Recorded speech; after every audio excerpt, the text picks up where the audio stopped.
L'avion atterrit en urgence, sur le ventre et sans train d'atterrissage.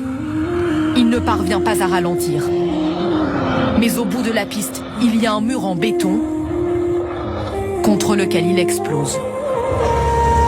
Sur le tarmac de l'aéroport, les camions de pompiers arrivent par dizaines pour éteindre au plus vite l'incendie. De l'avion, il ne reste que cette partie arrière et quelques débris projetés autour. Les secours s'affairent pour tenter de retrouver des rescapés. Par miracle, sur les 181 personnes à bord, 2 sont en vie. Des membres de l'équipage, et en voici un blessé, évacué à l'hôpital.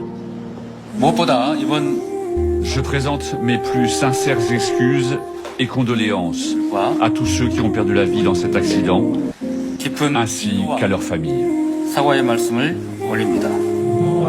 Pendant plusieurs heures, à l'aéroport de Muan, les familles des victimes, elles, attendent dans l'angoisse des nouvelles de leurs proches.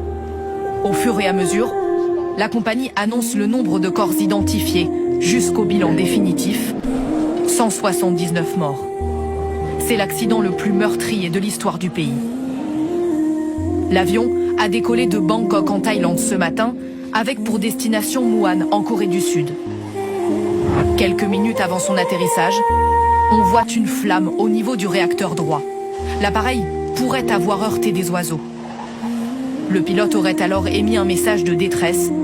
Les 2 boîtes noires ont été retrouvées et sont en cours d'analyse. Nous supposons que l'accident a été provoqué par une collision avec un oiseau ou par des conditions météorologiques défavorables. Cependant, la cause exacte sera déterminée par une enquête approfondie.